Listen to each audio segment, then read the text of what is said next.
It's time again for You Tell Me Texas with KTBB's owner, general manager, head honcho, check signer, swimsuit model, pecan connoisseur. Who knew?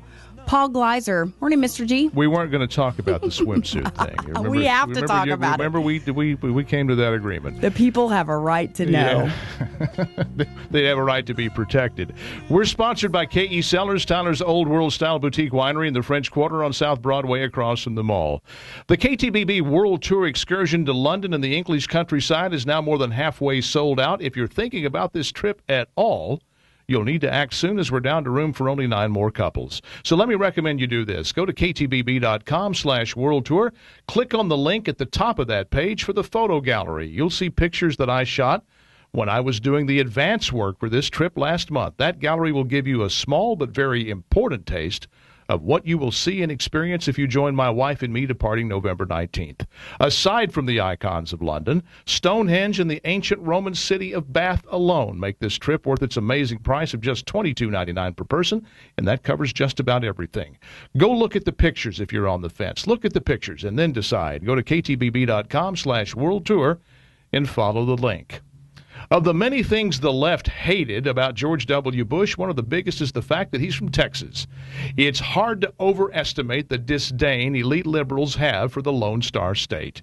To them, Texas is the backwater of backwaters, unsophisticated, racist, misogynist, and homophobic, a desert wasteland of cactus and tumbleweeds populated by latter-day Neanderthals.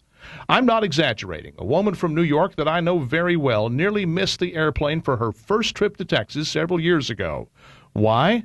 Well, she felt the need to make a last-minute dash into one of the shops at LaGuardia to buy pantyhose, fearful that such products of civilization would not be available in a place as primitive as Texas must be. She was not joking. Hollywood perpetuates the stereotype. The drawling, overbearing, poorly dressed, beer-sodden, cowboy-booted oaf continues as the cliched characterization of a Texan in movies and TV shows.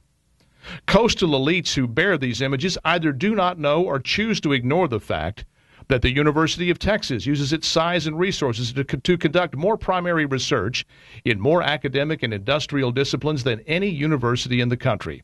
Limousine liberals in New York and Washington would likely be skeptical if told that a big reason for NASA's Manned Spacecraft Center being placed in Houston was so that the Apollo Moon Project could benefit from a steady flow of young engineers from Rice University. From the perspective of the ruling class elites, there is nothing to recommend Texas. It's a miserable red state George W. Bush spawning hell on earth. So how then do they explain the job numbers just released by the federal government? In the past 10 years, even in the face of this withering recession, Texas added 732,000 private sector jobs, 250,000 in the past year alone. No other state added as many as 100,000.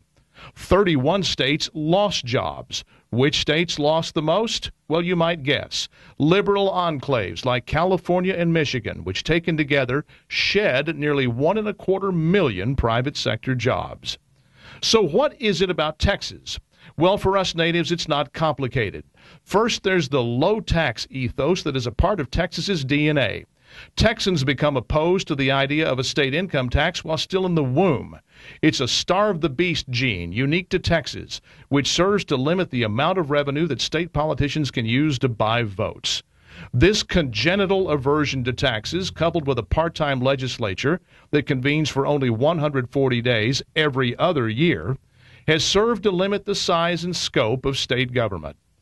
And then there's the fact that Texas is a right-to-work state, which keeps unions out of the pockets of employers and politicians out of the pockets of unions. Plain and simple, it costs less to do business in Texas, and business has noticed. Assuming you could get coastal liberals to unwrinkle their noses at the very mention of Texas, which I admit is unlikely, what could you teach them from this jobs data? Simple. Keep government small, keep its nose out of business, let the citizens keep their own money. Prosperity will follow. Why is something so obvious so hard for so many to see? That's my word. What's yours? Go to youtellmetexas.com and you tell me. People who hear me do these commercials will sometimes say, well, you're the wine expert. I am no such thing, or if I am, then so are you. My so-called expertise is no more complicated than I know what I like. And if I can be a wine expert on that basis, then you can too. So I'm going to help you become a wine expert yourself. Go to KE Cellars and tell them I sent you in for a wine expert tasting flight. If your taste runs to the light and sweet, they'll pour you a tasting sample of each of the Kiepersol Texas Vit, the Kiepersol Viognier, and the KE Cellars White Zinfandel, 2 whites and a blush. If you run to the bold and intense, they'll pour you the Kiepersol Bridge, the Kiepersol Merlot, and my favorite, the Kiepersol 2007 Cabernet, 3 great reds. You're going to like one or more of these wines, and when you do, you too will be a wine expert. This is possible because KE Cellars is a working winery with a tasting bar. Try any wine in the collection before you buy it. You can't make a mistake. KE Cellars, Tyler's Old World Style Boutique Winery in the French Quarter on South Broadway across from the mall, and online at KECellars.com.